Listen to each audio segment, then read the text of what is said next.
Well,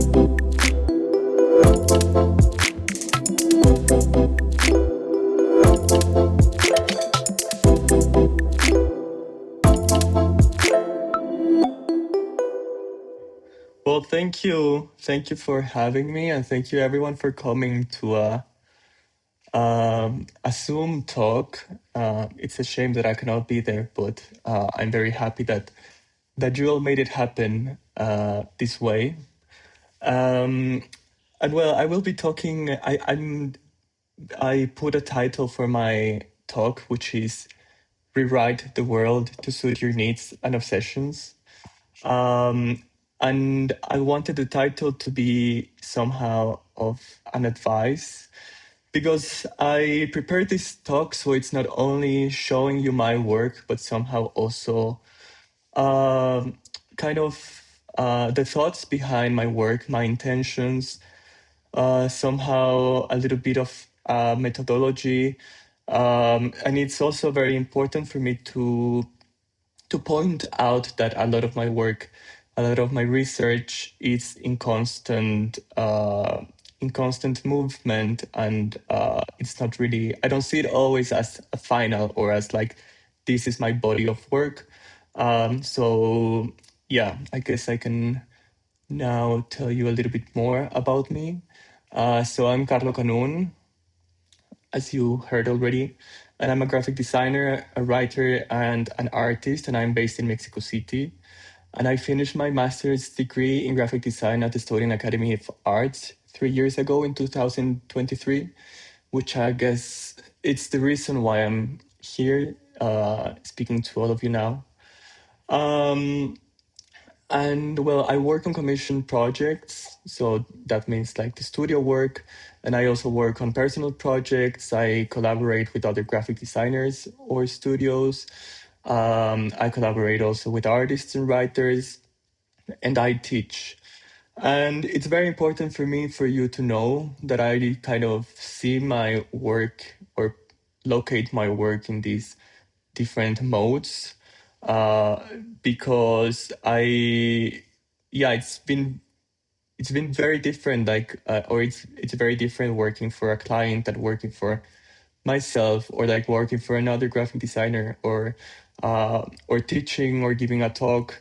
Uh, but what I've been trying to do is like find a way where all of this makes sense together, and all of these different ways of working are kind of feeding each other and informing each other. So I guess this talk is also trying to put the things that I give value to in my work, in my personal work, but also in my teaching and in my commission projects. Um, so yeah, so you will see that I kind of will be jumping from references to students' work to my own work, to collaborations with friends. So it's a little bit like, um, yeah, I wouldn't say that this presentation is linear in a way. I think doing a presentation, especially digitally, it always has this linear form, of course. But I see like all of my projects and like researching concepts kind of intertwined with each other. So I will be like jumping from one topic to another, but also like going back to some topics, to some projects, etc. So yeah, this is my website for my personal work, and this is my website for my studio work. And I guess it's important for me to make this difference, or to show you that I make this difference, because um, I guess especially in Mexico, I need the formality of calling myself a studio, even though it's only myself, and showing these commission works, because sometimes people do not, like clients do not understand my practice. And sometimes when I show only my personal website, they think I'm an artist and that I'm not able to execute a big design project. So I kind of made this to help myself to make the studio work, but in my head, they're a little bit, or they're pretty much actually part of the same universe. And so before this talk, I was telling the Cade Lounge team that preparing a presentation about your work is always very introspective in a way that you have to like lay out all of the work that you've done somehow and decide what you want to talk about, what makes sense now, what doesn't make sense now, and what are also like the things that matter to you at the moment and what like you would like to share to other people. So I kind of came up with these four concepts or these four, I guess, ideas that are important in my work, and that somehow I try to use, but also some of them are motivational or like things that I aspire to do or to be in my work. So the first one is spreading and infecting. The second one is provoking. The third one is working through obsessions or using the force of an obsession as a working force. And the last one is restraints and working on your own terms. So these four topics or these four ideas will start to make more sense as we go through the presentation. So the first thing that I want to talk to you about is my graduation project from my MA, which is the Infected Lexicon of Language. I will switch quickly to this window. And the Infected Lexicon of Language is mainly, or it started as a website for terms and concepts that I created related to growing up in a world dominated by the heteronormative, the binary, and the religious. And by that time, I had written a thesis called Glory Holes, which I will show you a little bit later, where I talked as language as a way of archiving as well. And language as, like, for example, like slang or concepts that belong especially or specifically to a certain community or to a certain group of people. And so, well, I wanted to create these words that, in my opinion, were lacking the from language, you know, and like understanding language as a representation of our system, of our some mostly oppressive systems. And I wanted to give visibility to these actions. And there is, well, this is a whole list of terms. And you can click to see the definition. So, for example, there's nightability, which means the opportunity that the night gives one to be themselves. Nightability conceals and protects. It supports an alternative world where one can live between reality and fiction in order to fulfill certain desires to become one's true self. And there's also some more explicit ones like loading, which means waiting for someone to bring toilet paper while you're covered in cum.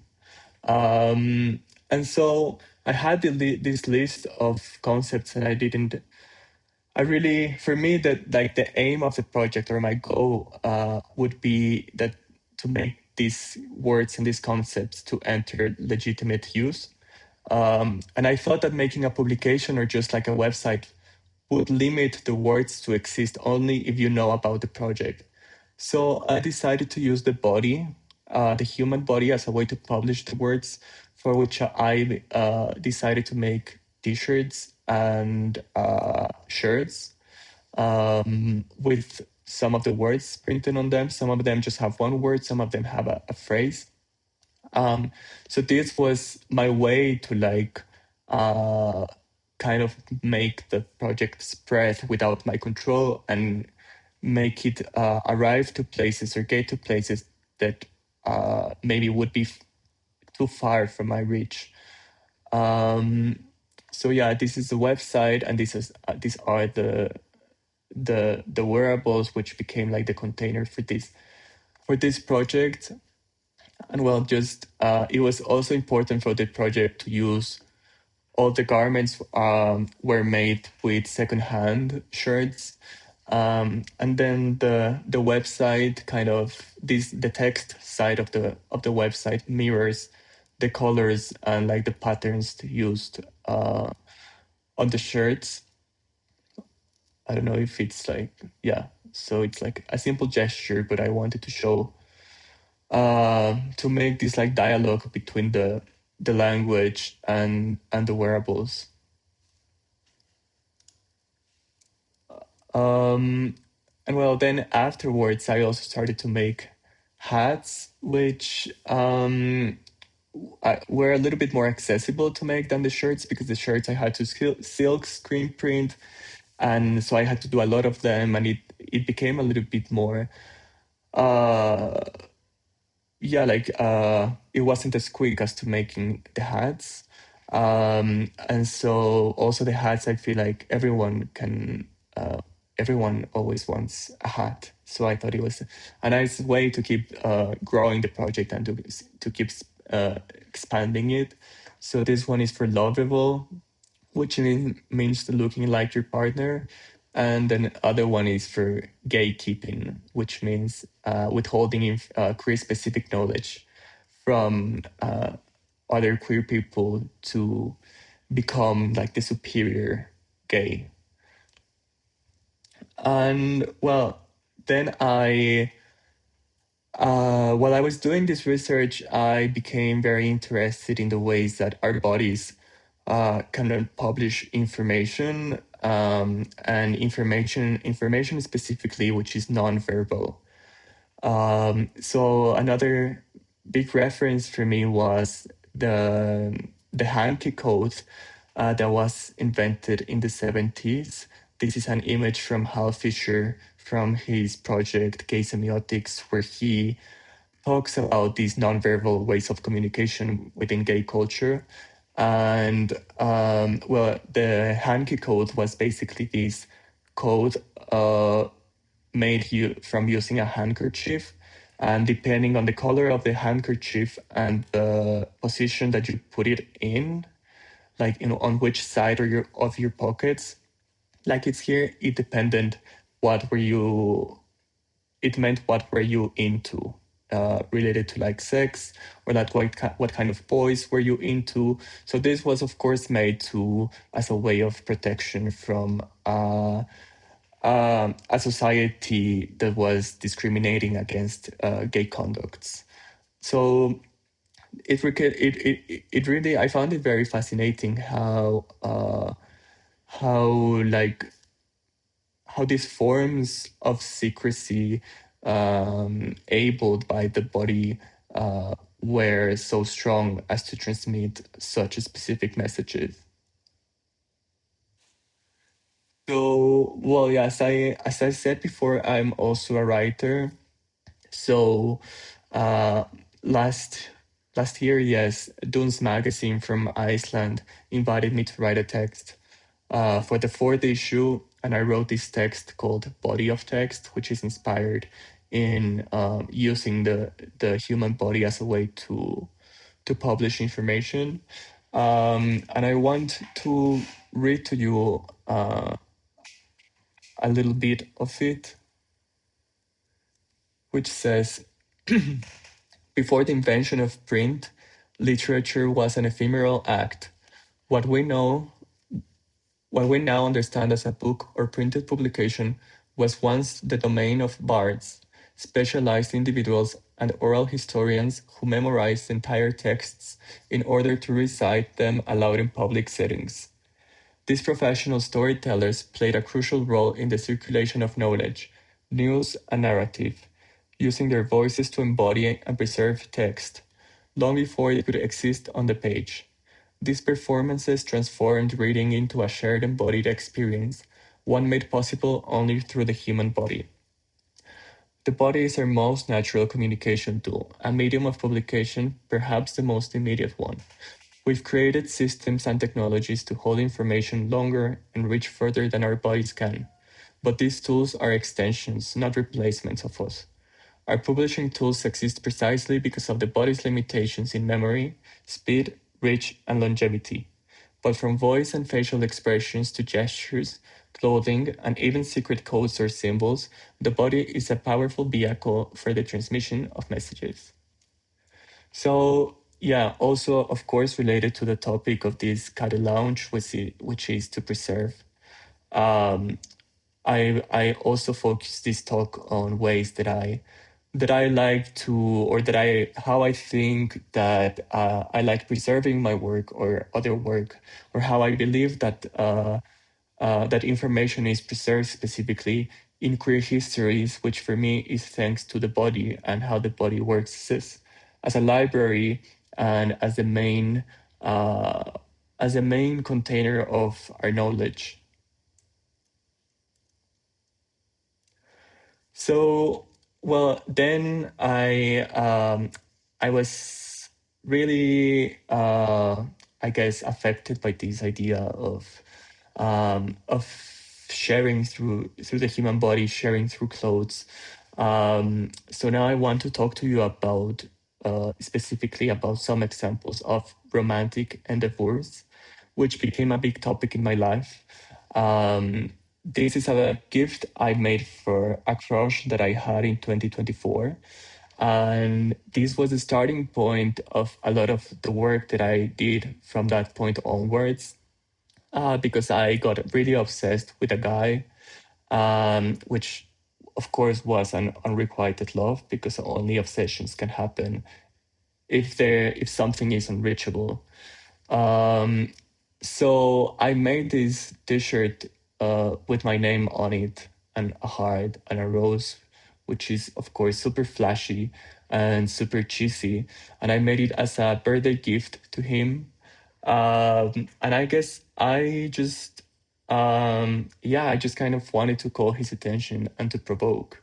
It's also important to say that he had a boyfriend, so I knew that this shirt would cause a little bit of trouble, which was good for me. So yeah, it was like a very intense and insane uh, obsession, and I specifically wanted to show it today because just last weekend a friend messaged me saying like, "Oh, I saw a guy with a T-shirt with your name on it," and my name is not a common name in Mexico. So I knew exactly what was she talking about. She didn't know what she was talking about, but I knew exactly what was going on.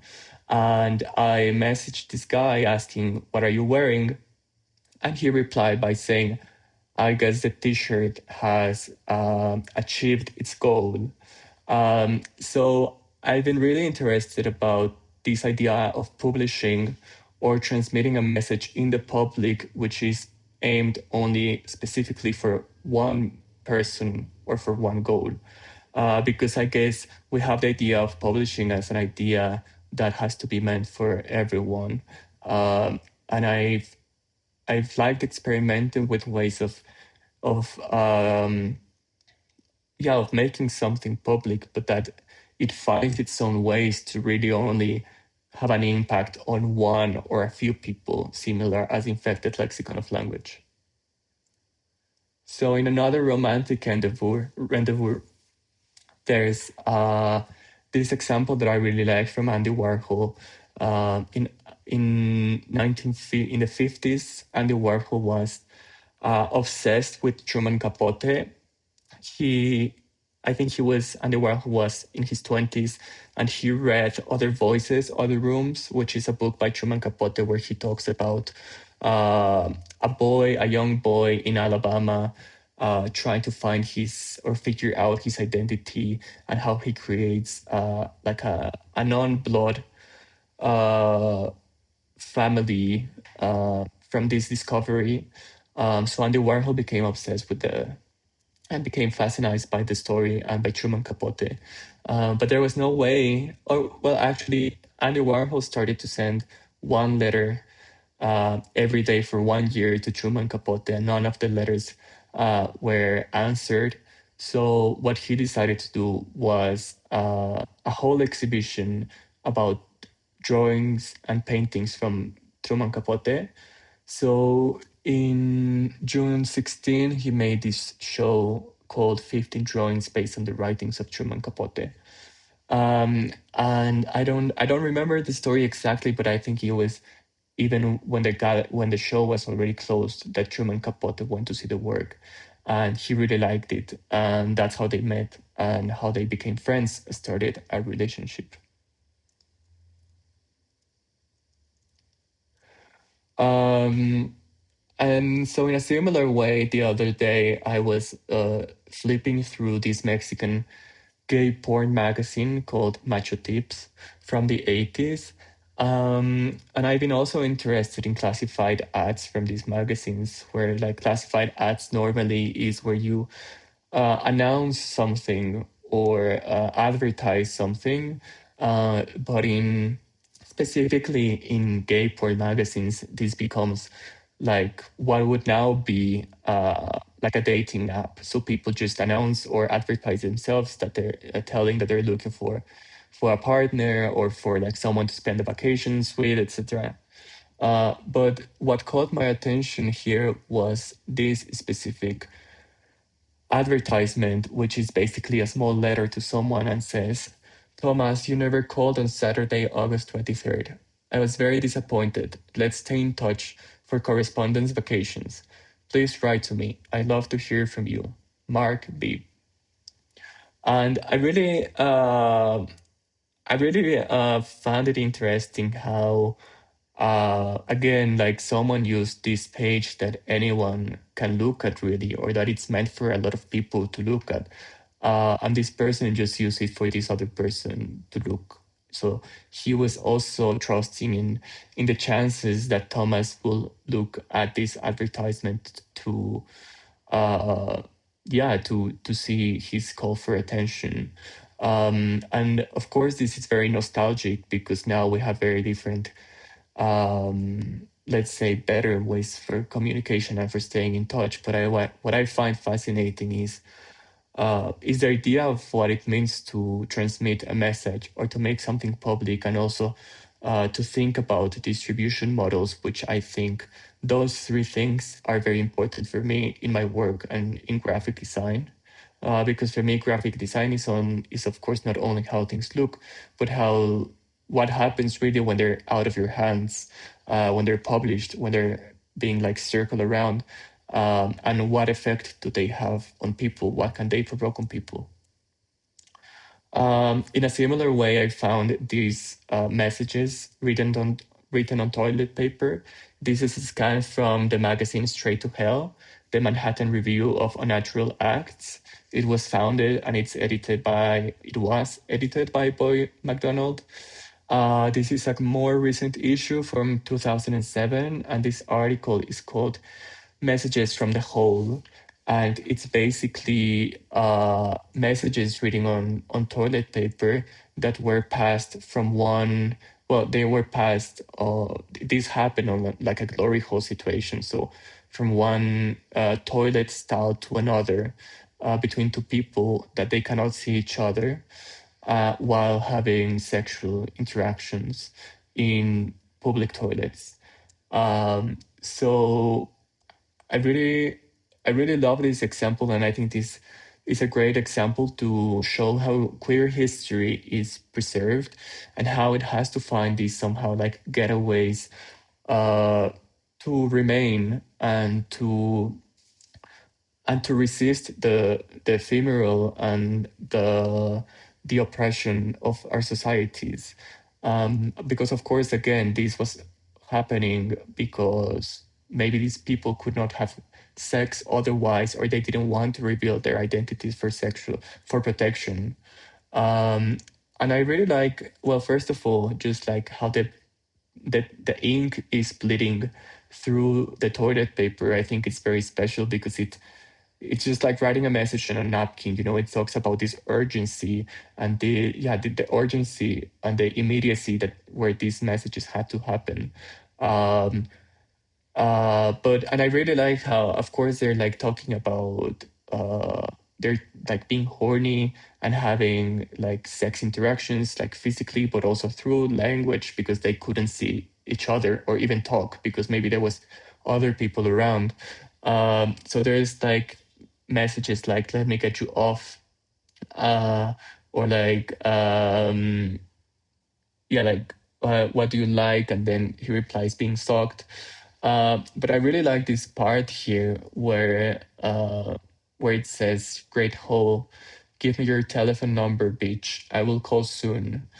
And what I like about that is that somehow this suggests that like the history continued, uh, or that it was just not a sexual intercourse, but maybe became something else. So yeah, this is another example. It's hard to tell, and it doesn't say in the article. It's hard to tell if these are all do they belong to the same person, or if they're just like or they belong from a same person with a different partner. So that's unknown. But I really find it amazing that this is preserved. Like someone had to, like I guess, yeah, like you would just throw this in the trash after your sexual intercourse, but somehow someone kept it, and even they like scanned it and sent it to the magazine to get published.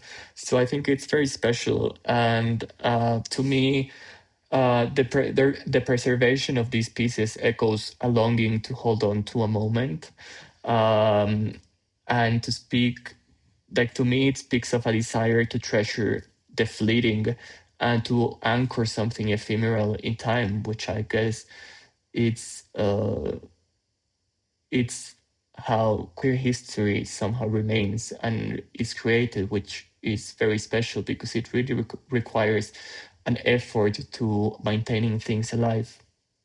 Um, and I talked about this reference in a text that I wrote recently called Shooting Twice, and I sent it to a friend, and he replied by saying, and I will quote him, "It's nice how you talk about queer histories being made from a longing for the unreachable."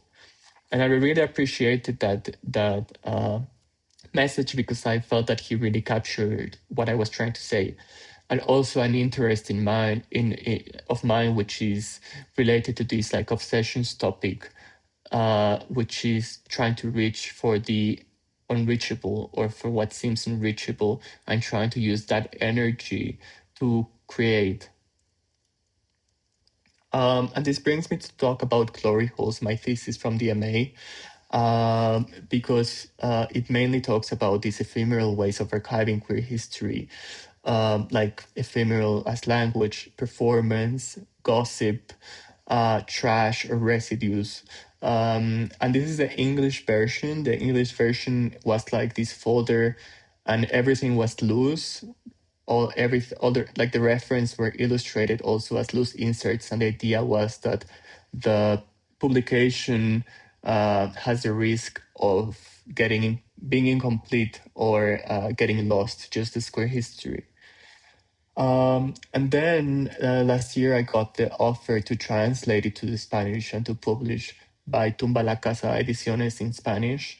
And as writer and as publisher, um, it wasn't enough for me to just translate the text and like publish it the same way. I was thinking like, okay, this gives me a new opportunity to give a new meaning or add a layer to the project, because it's not every day that you get to translate your work and to publish a publication that you designed and you wrote.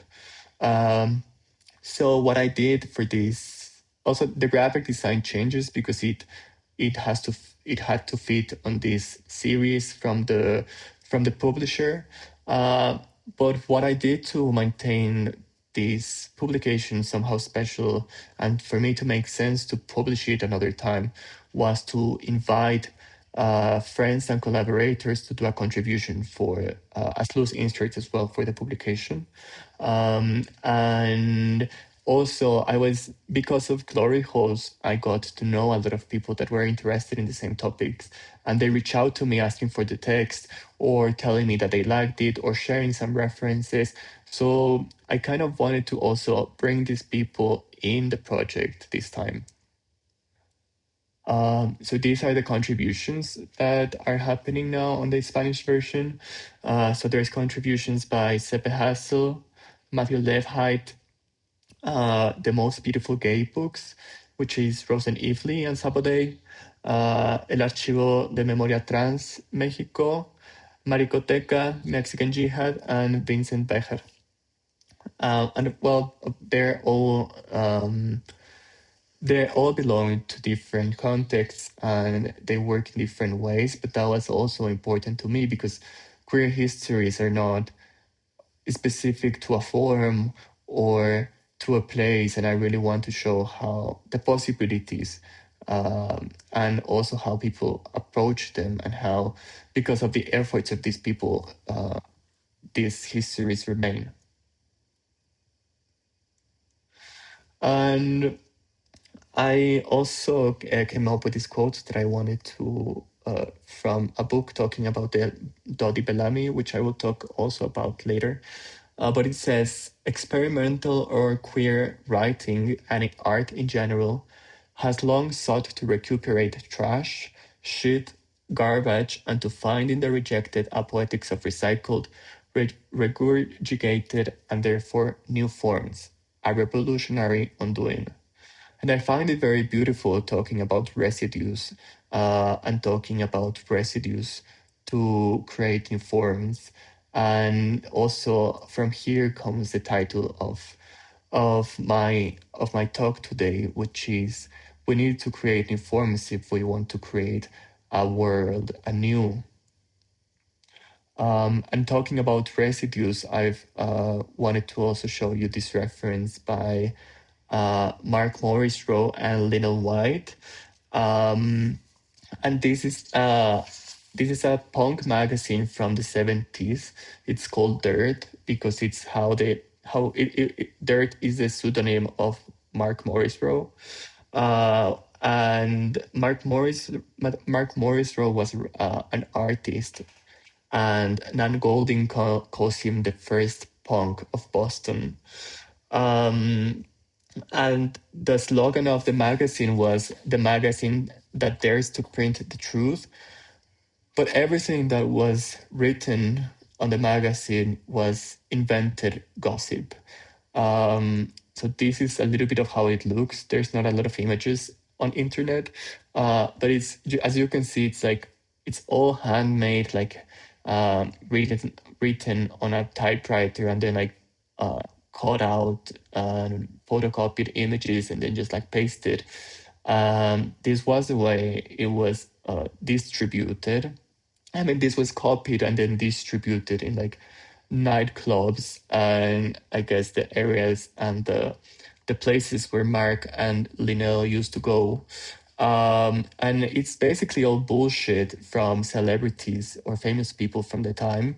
Um, and I guess they were like seeking to attract attention and to provoke, and they were very interested in parodying the celebrity magazines of the time, and that's why the fanzine uses or blends fact with fiction as a way to come up with like the juiciest gossip and the juiciest content from the underground life, but also from celebrities, and of course adding a lot of humor, which was very characteristic of the punk scene.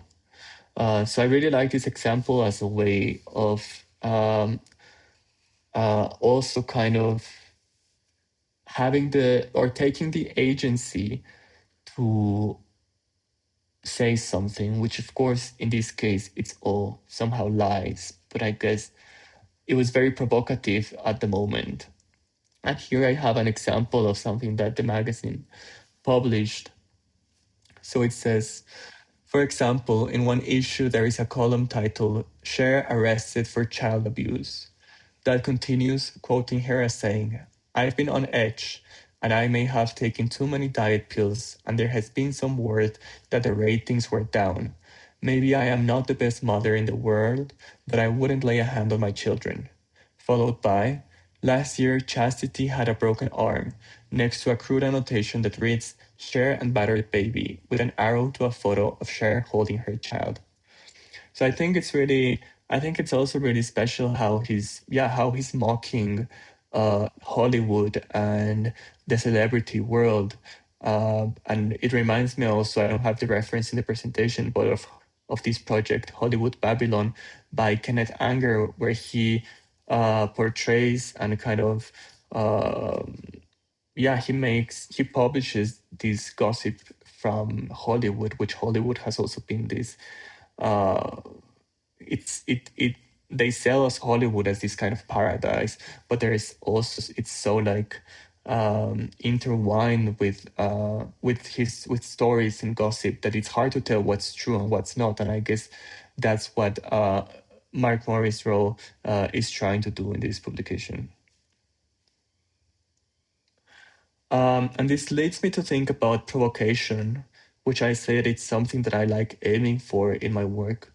Uh, and yeah, it's not, it's hard, I guess it's hard to achieve, it's hard to provoke. Um, but in 2023, so the last year of my master's, me and my friend Alexandra Margatic were the librarians of the MA library at the Estonian Academy of Arts. And we made this stamp, which was somehow like an optical illusion between a penis and like a book, but a portal. And we had this idea of defacing the library. And I guess our aim was that by marking all of these publications with these ex libris, we wanted to explore the action of authority and eroticizing the library. And we also wanted to, we realized that maybe somehow the library was a little bit too white male coded. So it was also like our mark to remind the readers and the library itself about and to make taboo topics apparent. Um, because we felt that somehow, or in general, these topics still remain hidden in official libraries or official knowledge containers. Even like in big archives, there's not like really sometimes there's not really a category for sexual education or for explicit content. So we wanted to make this apparent by marking the stamps on the book. And I guess also we were having fun by thinking like, oh, what will Sean, the coordinator, and the rest of our classmates will think about it? You know, like we're just putting a dick on every book on our library. And I guess that was the best part. And I guess taking this attitude, on 2023, the same year, I was invited to write an essay for Leda, which is a journal also from the Estonian Academy of Arts. It's an online journal. You can access it and read the article. And the editor approached me because he read my thesis, and the topic of this issue is care after care. And he was really interested in me writing something. That year, I also won an award for my thesis in Estonia. So I felt that that he really didn't know what my work was, and he was just asking because I was gay and because it was like good to have gay people writing in your academic journal, and because I had won an award. So I kind of sensed that he didn't know much about my work, so I sent him the Infected Lexicon of Language, which has a lot of very explicit content, and he said, yes, I like it, let's do it. And I still felt like a little bit dubious about if he really kind of understood my work. And so I accessed the journal and I started to read some of the articles, which are great, but I guess they felt very academic, too much about graphic design for my own taste. And so I decided I wanted to write something very explicit. Um, I thought I really like this idea of kind of like doing a kind of almost, yeah, like a very intimate, explicit pornographic text for the journal of the school magazine. So it's called How I Read Being Gay, and it basically, I guess the title is kind of a joke, but it's also literal in a way because I wrote about how a lot of the information that I get comes from being gay.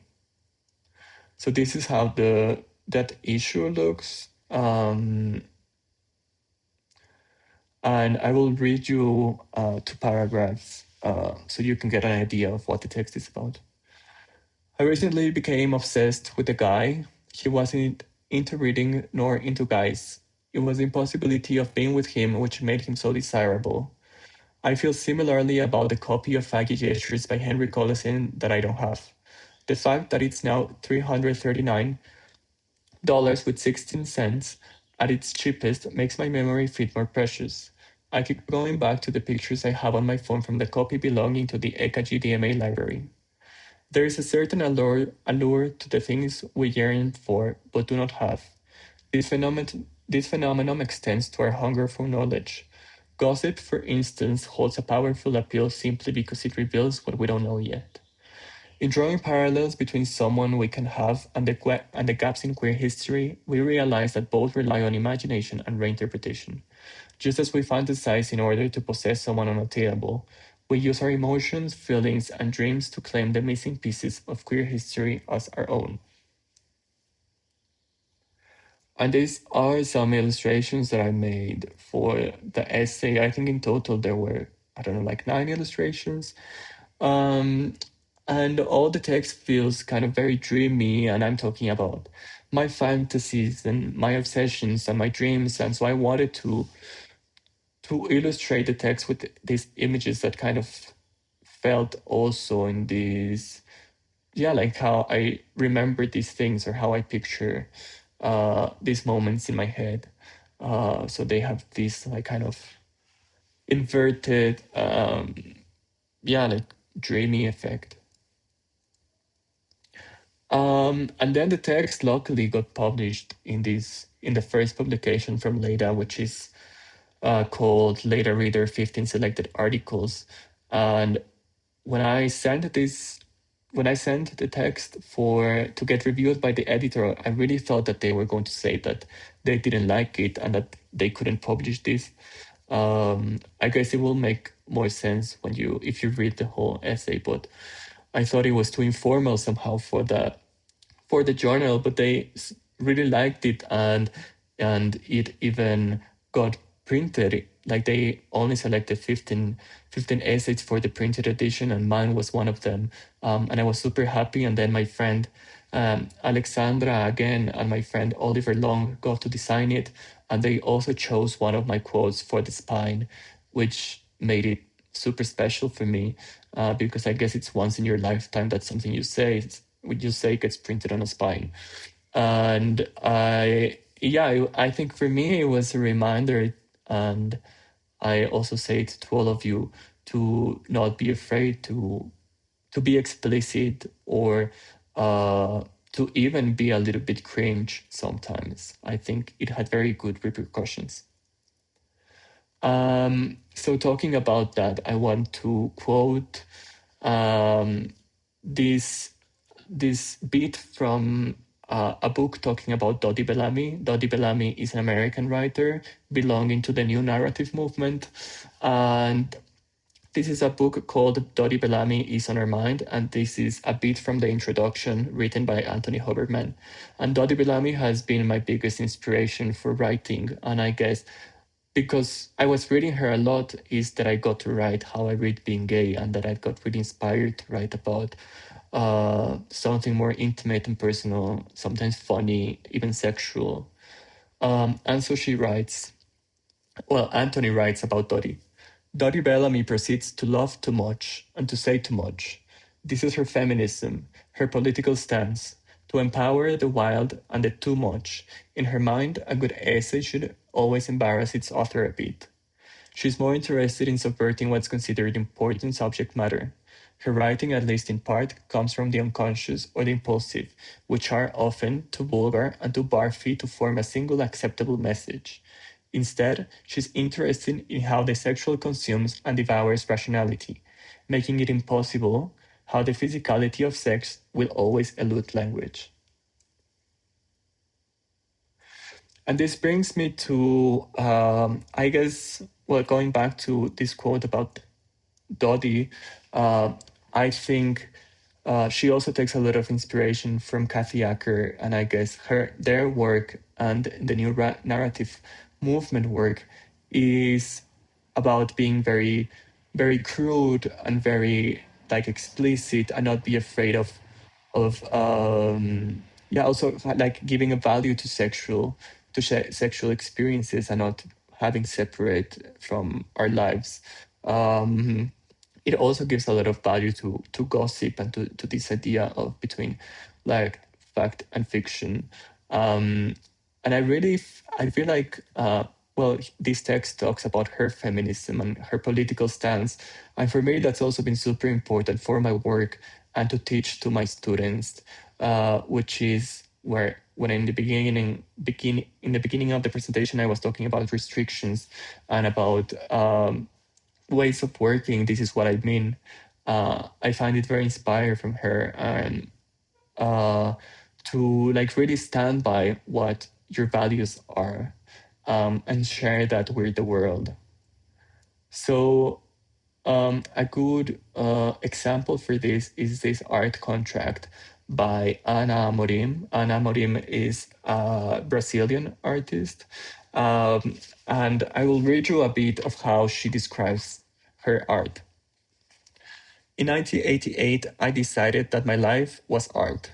I understood art as a sequence of meaningful mental and emotional experiences deeply rooted in my surroundings and in the significant relations I established in my everyday life. So when she says that her life was art, she really literally meant it. And she even made this art contract where she mentions that uh, she, she will show, you cannot show any kind of uh, corporate logos or corporate references when showing her work. This is a little bit like, I can read you a little bit, but it says, um, an organization, individual space, or any of their sponsors can make the details of my biography and curriculum available for catalogs and text information for exhibition pieces, providing that these catalogs and entries do not contain their corporate logos or any of their sponsors' corporate logos. My artistic production can be made available on the internet from promotion of an event and or an exhibition, providing no corporate logos or any sponsors' corporate logos are used to do so. This became super radical, of course, because I mean, which artist would say this if having logos on your artwork would mean giving you money and having work and exhibitions? But and here it's where it's very explicit how Ana Morin was very true to the way she saw her art, and I think I find this very brave and very inspiring. And even, of course, no one wanted to show her work. No one could show her work. So this contract was um, available, or it was, yeah, from 2001 till 2016, which she says that for 15 years her art was invisible. No one wanted to show it. But I guess, well, I don't guess, this art contract became part of one of her most important art projects. And it just reminds me, and I think I really give value to these people that are stubborn enough and that are so true to what they want, uh, that they, yeah, this becomes also part of how they create and the messages they transmit. And so talking about rules and restrictions, I also wanted to show you this reference that it's really inspiring in my work, which is the work of the Oulipo group. Oulipo means Workshop of Potential Literature, and the Oulipo was a collective of writers that was born in France in the 60s, and it was created by Raymond Quinault and Francois Le Lyonnais. Um, and what they did basically, or their writing, what made the writing very special is that they worked only with restrictions for writing. So they kind of said fuck off to all the norms of what was good writing or academic writing, and they started to like confront and restrain that. So more than having a rule, they were showing, more than making rules. I think they were showing that it's so stupid and silly to have rules, because everything really is a possibility. Um, they broke the rules of what's well written or what's good literature, and they created a whole literary movement that is now, I guess, one of the most uh, radical literary movements. So this is an example from the OLIPO, which is called the N plus 7 or S plus 7 technique, which means N plus 7, the N stands for noun, and it means that so you take a text from someone else, and every noun you replace for the seventh noun after that one in the dictionary. So for example, if this extract by Edgar Allan Poe reads, Once upon a midnight dreary, while I pondered, wiki and wary, over many a quaint and curious volume of forgotten lore. If you do that with N plus 7 technique, you get Once upon a midnight driftwood, while I pondered, weak and weary, over many a quaint and curious volcano of forgotten lotteries, which somehow makes no sense, but at the same time, it talks about the possibilities that are almost infinite for language and for the technique as well, because of course, if I get one dictionary and found the seventh noun after that one, would be different from another dictionary. This is another example from the Olipo from George Perec. George Perec is also one of my favorite writers and also one of the most influential Olipo writers. He wrote this book called Avoid, or originally in French, and it's a whole book written without the letter E, which I don't know if in French, but in English it's the most used letter. So, for example, he writes originally in French this sentence, which I don't know how to pronounce, which you can see doesn't have a letter E. And for this sentence, the literal translation would be Anton Voyle couldn't get to sleep. He switched on the light. But the translator has to write it without the letter E. So he writes incurably insomniac, Anton Val turns on a light. So I really love this example because it shows how rules don't necessarily. I mean, they can restrict, but they don't necessarily make something less interesting. I think the opposite. I think if we read the second translation, it sounds even more poetic than the first one. And I think it's a good example to show that rules or restrictions that we put on ourselves or our work, if that rule or restriction comes with a meaning to us, it really can shape the form and the meaning of a message in a good way. And so in 2022, I made this poster for a movie screening of Dogtooth, this film by Yorgos Lanthimos.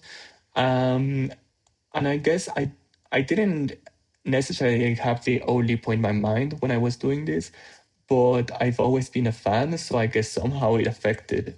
But so if you read the poster, it's total nonsense. So it says, this is a dumbbell for the airplane of the telephone flash dance by Franz Kafka. The series will be shown on Athens, Christina 16th, 19 hours at the Cat.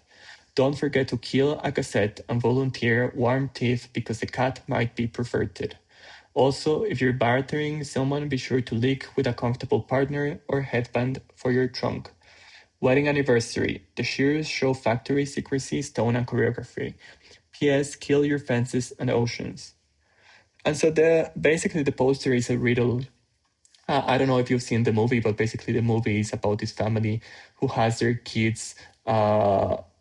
Their kids cannot leave the house, and they made up things for them because they don't know the real world. So they even like the kids ask, for example, like, what's a zombie? And the mother replies, oh, a zombie is a small yellow flower.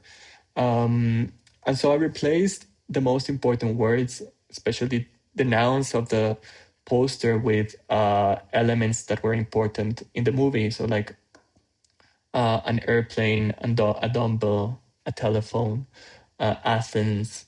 And then I wrote the real definition of the word that's supposed to be there at the bottom as a footnote.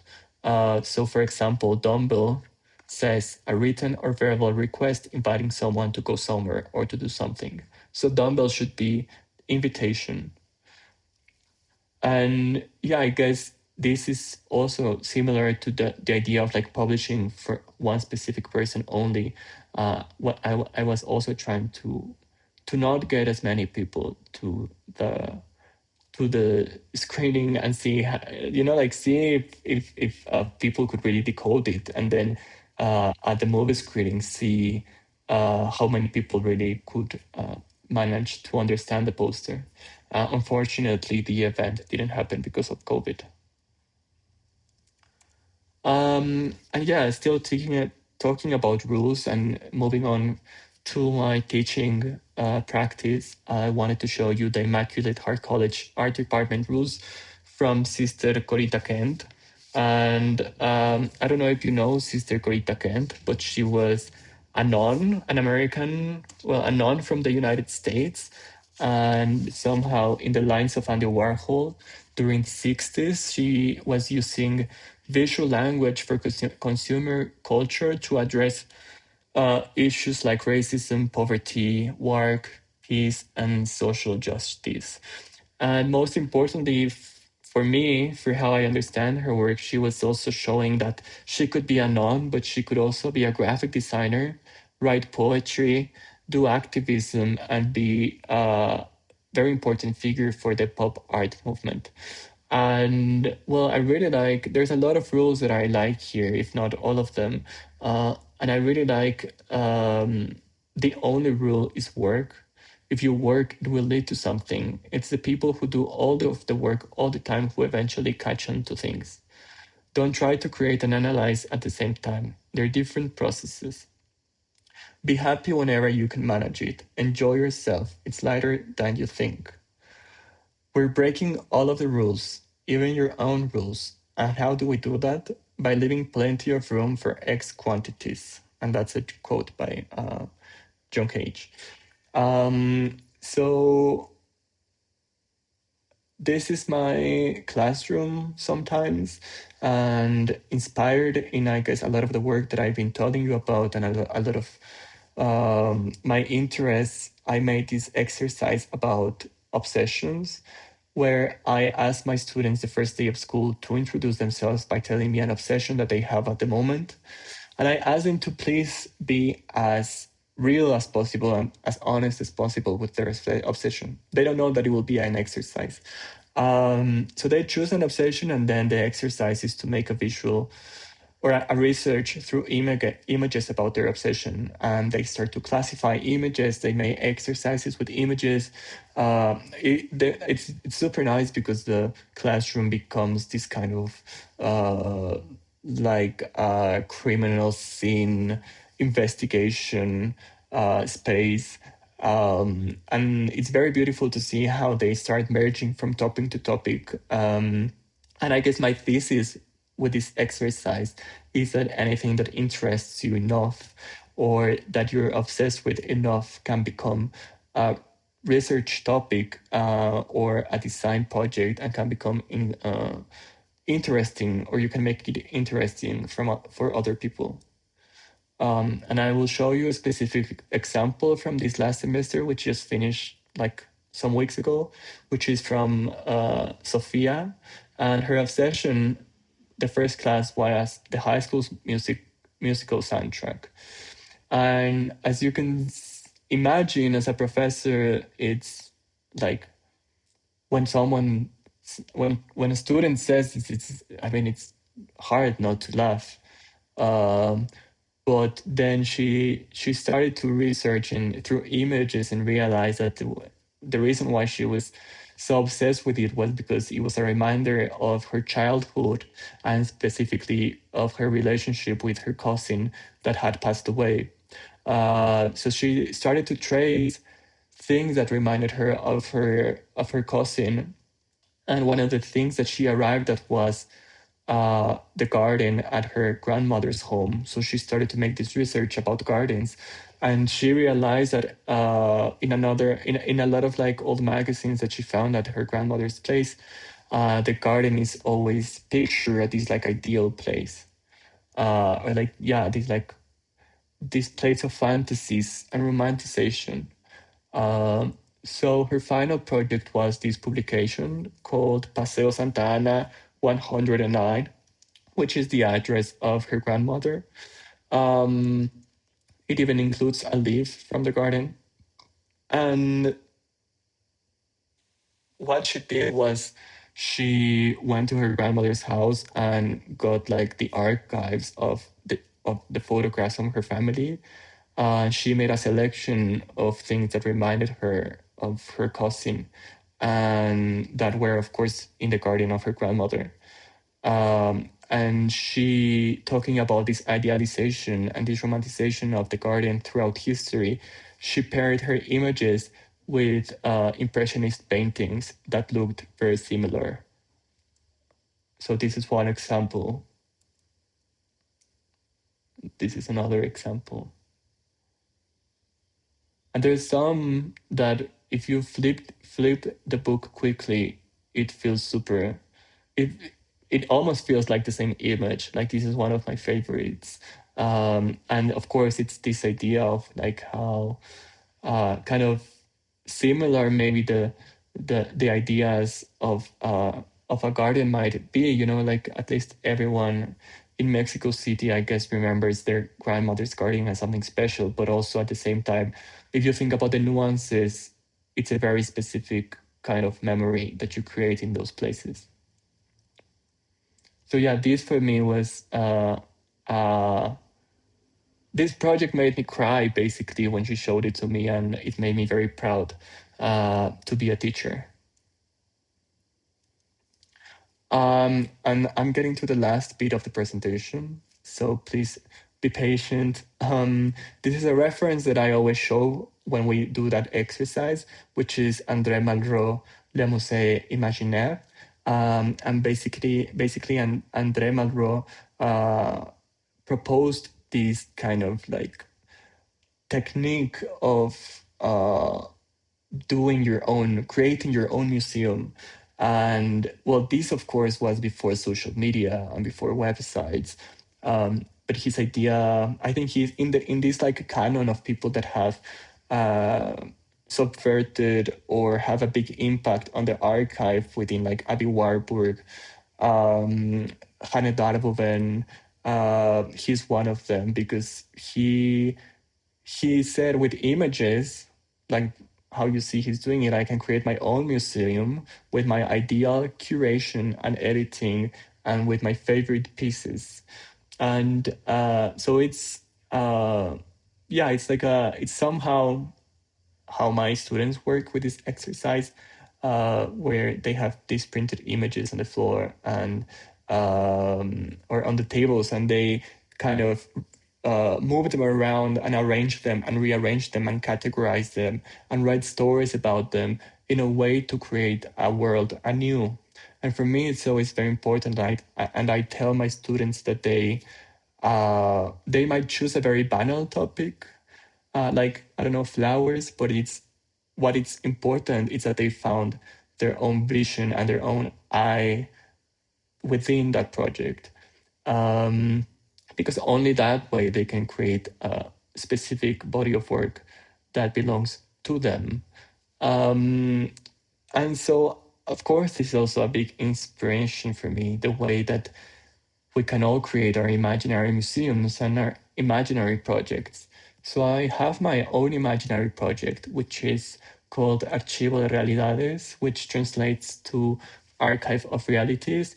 And it's basically an archive of studies on the construction of the real, which I guess as you've seen throughout the presentation, I'm interested in these worlds between fact and fiction, or between like what's allowed and what it's not allowed. So this is somehow my imaginary museum, and it's mainly an Instagram page where I post references that are interesting to me. Um, And it's also, I also call it imaginary because I've tried to do other things with it. And I kind of use it as an excuse to activate my work or to give talks or to apply to book fairs.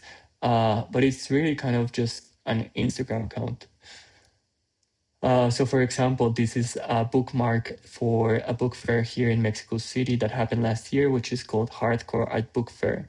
And it's basically just a selection. It's a very random selection of books that I got to gather from my friends or from people around, and I just framed it in the eye of Archivo de Realidades as a way for it to kind of start having some outcomes. But I still to date, I don't really know what this project is, and I'm trying to figure it out.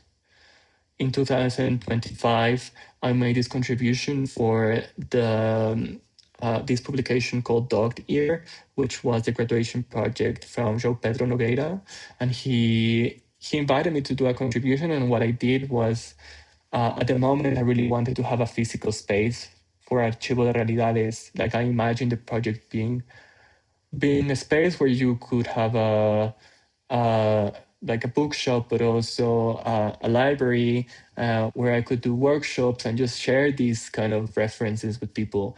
And so I made different advertisements for what I needed to create the space and how I imagined the space to be.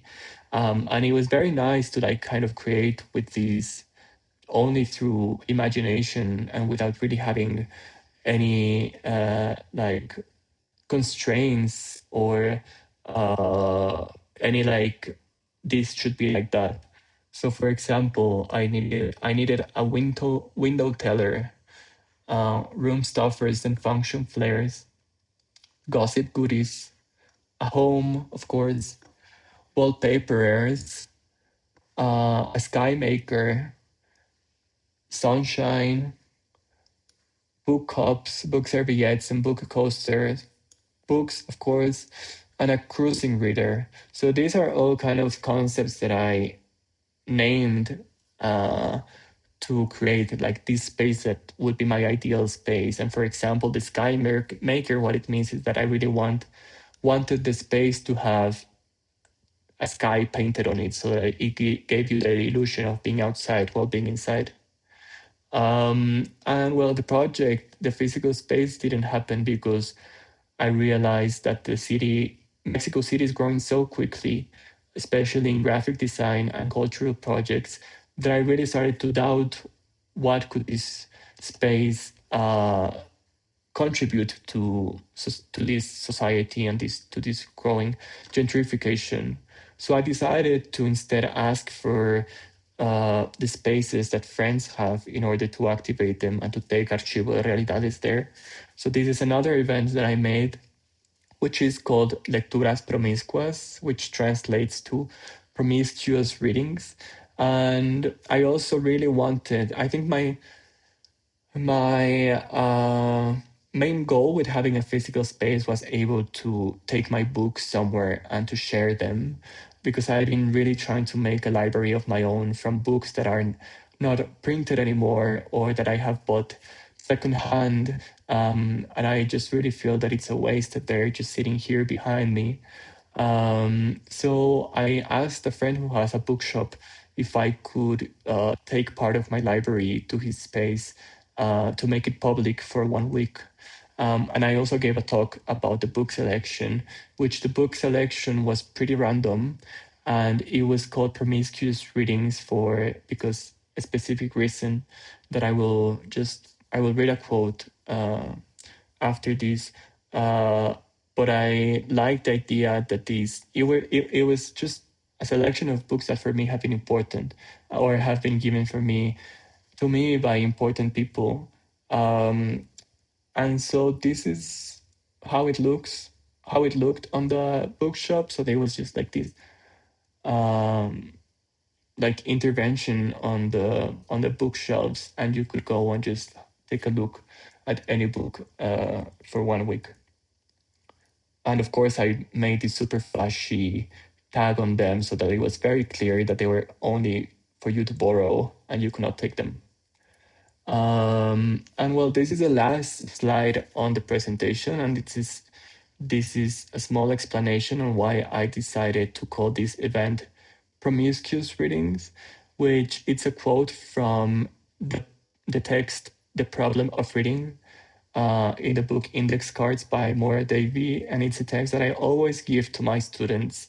I really love it, and for me it's about how we receive information and how mostly it comes from randomness or from arbitrary or from recommendations, and that's why everyone, or that's how we that's what makes everyone like special as a container of information, um, contrary to the canon or to what canonized knowledge is. So the quote reads, Greg Bordowitz has promoted promiscuous reading in which you impulsively allow an imposter book to overrule any reading trajectory you might have set for yourself. Simply because, for instance, a friend tells you in conversation that he's reading it and it's excited by it. This evokes for me the most potent kind of reading. Reading as flirtation with or eavesdropping on someone you love or desire. Someone who figures in your fantasy life. And that's it. Thank you. Right. I can imagine maybe you're all a bit tired from the heat. So I was wondering, does anyone still have some questions? Do you want to ask Carlo some questions? Yeah. Yeah. Mm-hmm. So Carlo, the question was maybe I speak into the camera so you actually see me. The question was because your work is really influenced by your personal life, and the question was how, in that case, your work also translates or influences back on your personal life. Did I get that right? Yeah. All right. Yeah, that was the question. Well, it's a very introspective question actually. But I mean, I think the example of this T-shirt that I made for this boy is an example of how it inspires my work inspires my personal life, and yeah, I think it's they're very tied to each other, and maybe the way that I talked to about in the presentation was like in one direction, and that direction is from my personal life to my work. But I think more than that, it's just like it's all intertwined. Like most of my life is really my work, in a way that I work from Monday to Friday, sometimes even the weekends. But I guess also being a writer and somehow a researcher, it's hard to make this distinction. And I think because I also have to, I'm interested a lot in working. I've tried to find a way that also my personal life is invested in my work, if that makes sense. But I don't know if I can super specifically um, answer these questions. I guess it's something that I will remain thinking about after the presentation, and something I will be like, oh, I should have said this. But it leaves me thinking. You said you were also a researcher, and I was wondering if you have a future research topic that you really, really want to, I don't know, write about or do a project about that you haven't had the chance to do yet. Yes. I don't know if it's really much of a research topic, but definitely to write about. And one of the last books that I read, which really, which I really liked, was a book about the history of the erratums. Um, and before that, I was reading a book about Louis Kamnitzer. Um, and I guess at this point in my life, I'm very interested, as you could see, in teaching and in education. And in both books, they talk about the systems of language, and the systems of language being these oppressive systems, from how, not only from like words, but also just from one letter to another, how words are spelled even. And Louis Kamnitzer mentions how we learn to write and to speak words and to see letters before we get to see the world. And I find it very beautiful. I find it and super interesting as well to think about how we navigate our worlds and how we're limited by these forms since we're very young. And I think language, as you could see, is also a very strong aspect in my practice. So I've been thinking about writing a text about spelling, about like rules in writing and how that shapes our experience and our realities. Okay, I think then we will conclude this talk of yours. Thank you so much again for coming. Let's give Carlo one big warm applause.